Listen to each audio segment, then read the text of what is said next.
Greetings my fellow freaks and weirdos, I'm Tom and welcome to Monster Gab, where we love to talk about classic and vintage horror, and in today's episode we're going to be talking about Castell of the Living Dead from 1964, and seeing as the movie takes place in a castle and features the word in its title, I thought I'd film today's episode at an actual castle. This is none other than Flint Castle, situated here in North Wales, and at the end of the video when we've reviewed the movie, I'll give you a little guided tour as a bit of bonus content, if you will. Castell of the Living Dead is a black and white horror movie filmed in Italy but based in France, directed by Warren Kiefer. The movie stars Christopher Lee, Gaia Germani, and Donald Sutherland in his first ever credited role. In fact, he plays 3 roles in this movie, apparently, but I'll explain that later.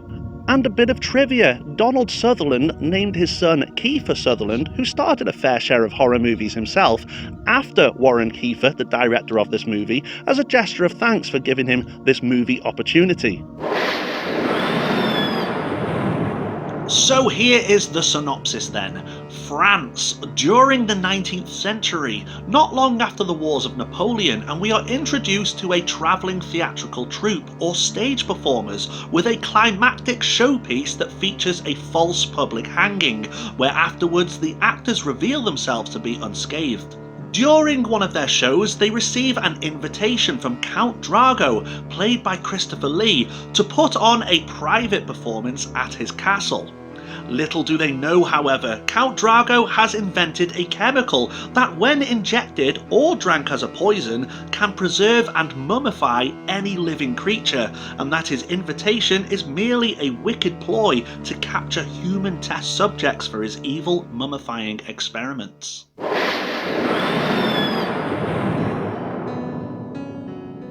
Let's talk about this movie then, and I'd like to talk about this movie's fairly interesting characters. First of all, there's Count Drago, a very typical if not generic character played by Christopher Lee. He's very reminiscent of the character Count Dracula, for instance. Lee delivers with that usual formula of being well-mannered, charismatic, yet stern, strict and terrifying. He simply captures your attention every time he's on screen. Then there's Sandro, Count Drago's immensely creepy servant with a murderous streak. He's played by Mirko Valentin, who has striking features, which is perhaps unfair and can't be helped, but works well with his character's image. He also has a maniacal laugh and smile, which I find to be disturbing.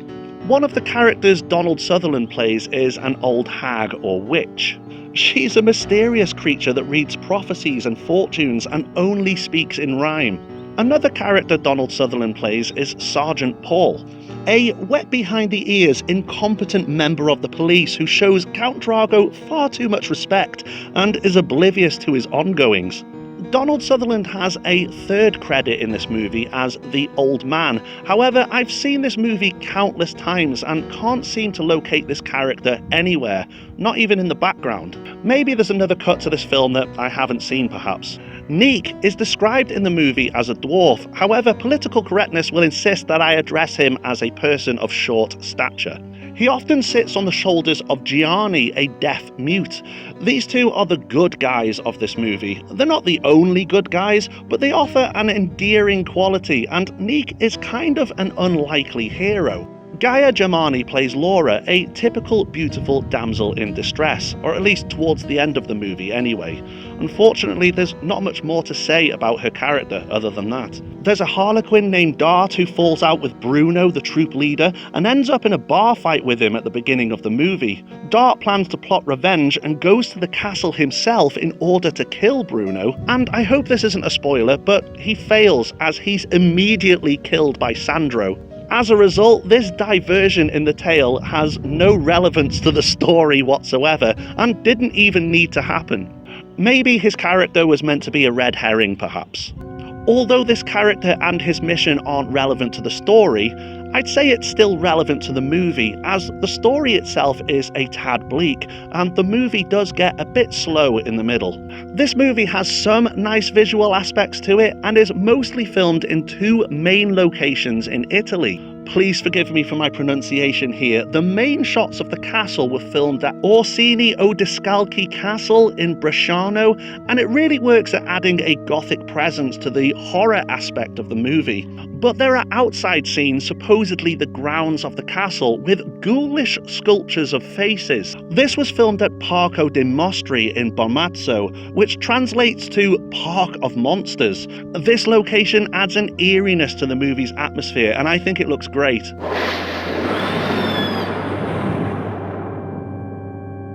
So let's talk about the pros and cons of this movie then, and we'll start with the pros. First, there's the plot. Now, I mentioned earlier that the story is a bit bleak, but I do like the plot and the setup. How the characters are lured into a trap for Count Drago's evil schemes, it just works for me. The choice of filming locations are brilliant. I love the castle, but I especially love those sculptures on the grounds of the castle. It just adds something else to the movie, a spookiness if you will. And of course, as I mentioned earlier, I think the characters are interesting, especially that of Christopher Lee's character, Count Drago. He's not so much trying to preserve life itself, but merely the image of it and its natural beauty, and yet, ironically, he is alive and displays very little expression or emotion, as if he himself is not particularly worth preserving. Apologies folks, it's just started raining, so I'm going to have to film the rest of this video in the car, but I'll still take you around the castle afterwards as promised. I'll just have to wait till the rain's died. Not only that, but the last 5 minutes there was a guy just stood watching me while I was filming, and he's got in his car now and he's still watching me from the car. I don't know if I can show you, he's just kind of behind me over there. He's still watching me. It's really weird. Anyway, I'm still near the castle. Look, it's over there.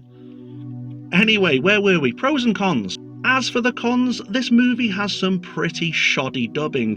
Perhaps to be expected with these kind of movies, and I can persevere with it myself, but it can be a bit off-putting. This movie is primarily in the English language, but sometimes the vocal audio doesn't quite sync up with the characters' lips. As much as I appreciate some of the movie's filming locations, some of the set designs are a tad lackluster. Though the scenes inside the castle do resemble what a castle should look like in my opinion, and as well as being shot in black and white, some of the imagery is a bit dull and washed out. Another con is the movie's midway lull. It can feel a bit slow at times, and without the Harlequin side story, it loses a bit of energy. And one final con, the reactions and emotions of the characters feel a bit unnatural at times. For instance, the troupe perform their hanging trick to Count Drago, but it appears to have gone wrong, and Bruno, the troupe leader, dies. Bruno is Laura's brother, and to begin with, she is shocked and upset. But it is getting late, so they all decide to go to bed and deal with it in the morning. Laura even kisses a guy on the cheek and wishes him good night while smiling flirtatiously, which is sweet and all, but let's not forget, Laura, your brother just died tragically like 10 minutes ago.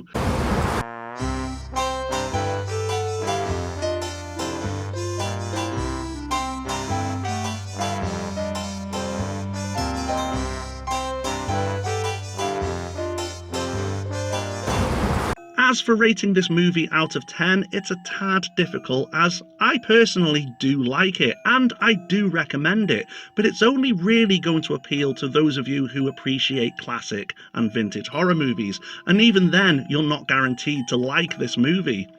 It is a bit slow at times, it's not perfect, it does have a few plot holes, and there is that bad dubbing. But there is a charm to it, like I said, I do like it, and maybe if you want to just tick off every Christopher Lee movie, it's still worth checking out. As a result, I'm going to give this movie a 7 out of 10, and personally I think that's a fair score.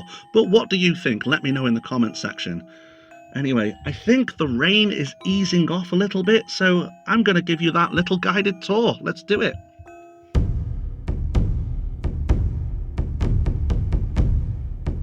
Flint Castle is a historic landmark built between 1277 and 1284 during King Edward I's campaign to conquer Wales. It was designed to be a fortress and the first of many others built during King Edward's reign. In 1647, after a 3-month siege, it was captured by parliamentarians. What's left behind, and to this very day, is a ruin, but it's also an interesting piece of history and totally free to visit, so if you're ever in the area, I recommend checking it out.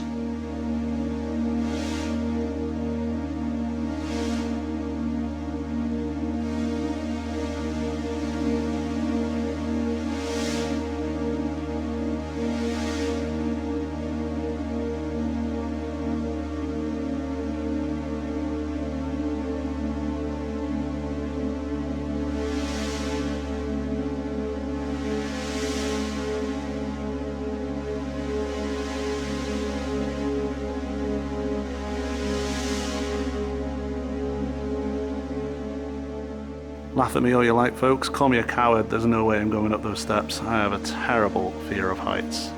Oh, good lord, no. Not for me.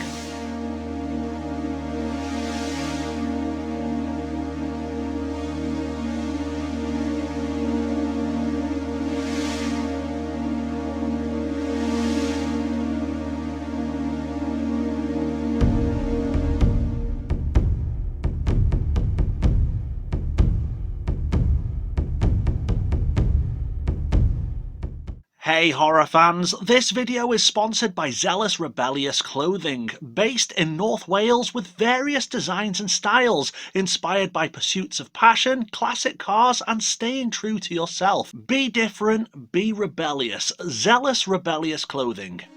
Anyway folks, that's my review for Castle of the Living Dead from 1964. Have you seen this movie? What did you think of it? Do you agree with the things I've said in this video, or do you disagree? And if you haven't seen the movie, or you're willing to check it out now you've seen this review, please do let me know in the comments section.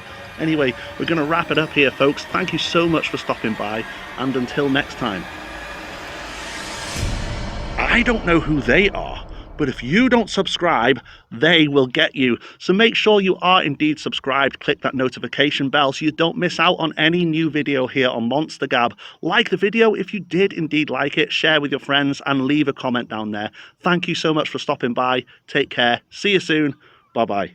It's just occurred to me I brought the DVD all the way out here and barely filmed any of it. Oh, never mind. There it is.